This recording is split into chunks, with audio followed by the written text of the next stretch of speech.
Today I'm going to be doing a review on the SHIO Maple from Sosu Kendama.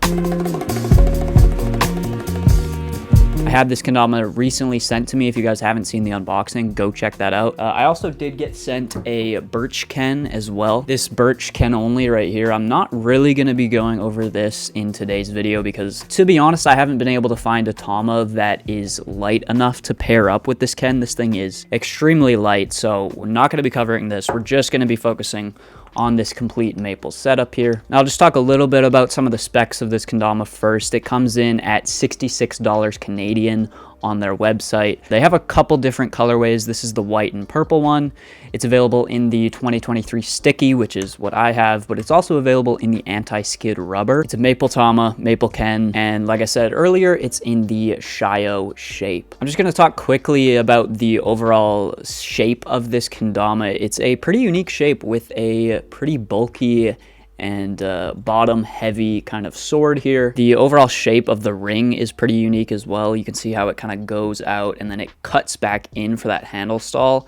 It's not like a traditional swoop in that handle stall or between the ring and the handle stall. You have some extremely exaggerated stepped cups, as you can see, especially on that big cup. I mean, you have it on the small cup as well, but on that big cup, it's kind of crazy. The cups are pretty standard size for kendamas nowadays, pretty large. It does have a small cup. It's not two big cups, and it does have a base cup balance hole as well. So it kind of has all those main points that you expect from a kendama nowadays. In terms of the bevel, it's 61 millimeters, pretty standard size. Now I'm going to break this review down into 8 different categories, and when I would do reviews in the past, I would try and be a little bit nicer because I had companies sending me this stuff, but I'm going to be, for reviews going forward, I'm going to be completely honest, completely truthful about my opinions about each kendama. Just so I can give you guys the best review possible. So yeah, we're gonna get into it. The first category is lunars. I'm gonna be giving each category a score out of 10, and then I'll average it at the end to give this kendama a final score out of 10 as well. For lunars, I gave it an 8 out of 10. It holds up to kind of the lunar standards of today's kendamas. It's not the best lunar kendama I've played, but it's solid enough. One thing I've noticed is these kind of wide cup rims have actually made those lunars and just like cup tricks in general feel a little bit more stable. So lunars are solid. Again, not the best balance, but they can get the job done. And one thing that's actually nice about these lunars is doing flips from lunars with this kendama is extremely easy. You can get tons of flips. I mean, I've been hucking triple trays on this thing and they come around really easily, so that's definitely a positive. In terms of taps, this is where this kendama really lacks quite a bit. I gave it a 6 out of 10 for taps. It's just something about the weight distribution of this ken that makes it really hard to have those taps come around. You have to put a lot of power into taps to make it come around. Even like quad taps on this thing, which I'm comfortable with and I can get pretty much every try on, a good tap kendama are pretty tough on this. Ken flips, I gave it a 7 out of 10.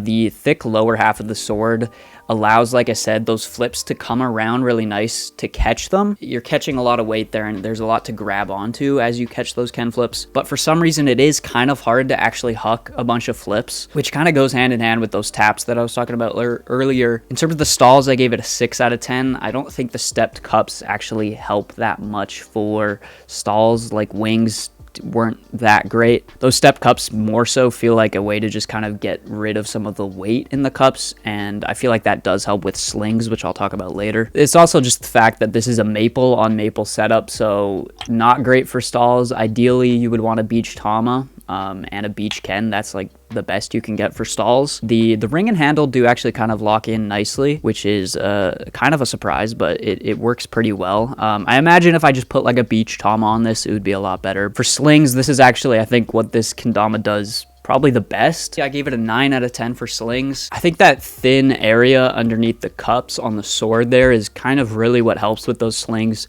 Gives enough space for my finger to fit under there. The tracking, I gave an 8 out of 10. I mean, it's good enough. Like, it kind of just holds up to standard kendamas in terms of tracking today. I think maybe having a different color around the bevel would help a little bit, because the purple is kind of a consistent color throughout the tama, and sometimes it kind of throws me off, but that's just kind of a minor nitpick.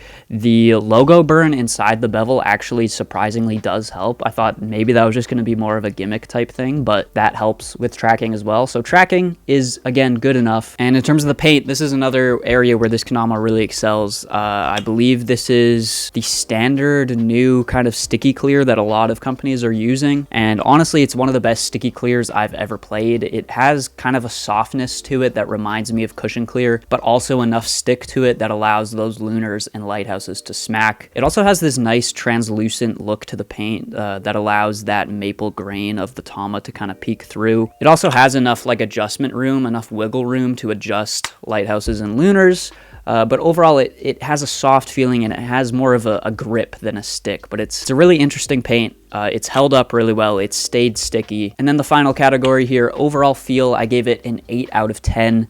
The maple construction, it feels sturdy. The Tama and Ken are pretty closely weight matched. I don't have a weight scale with me, but just based off feel, you can tell that they're closely weight matched. Does bring a unique shape to the table. So if you're looking for something that's a little bit different than most of the Kendamas out there today, this could be an interesting option. I like the clean design. There's not too many engravings. I like the kind of minimalistic design on the Tama. In terms of just like overall play, it's really satisfying to play with that large bevel and having that maple on maple wood. While I said it kind of sucks for stalls, it makes those spikes super loud and super satisfying. And one thing I actually didn't mention was that offset string hole. You do kind of notice a difference when you're doing like a pull-up Ken flip or something, but for like lunars, lighthouses, stuff like that, I didn't really notice too much of a difference. And I actually do have this strung up lefty right now. I'm using this as my lefty setup, so even more now I'm not really noticing that offset string hole because I'm just not as comfortable lefty. Averaging those categories out, this comes to a 7.6 out of 10. So it's a solid Kendama.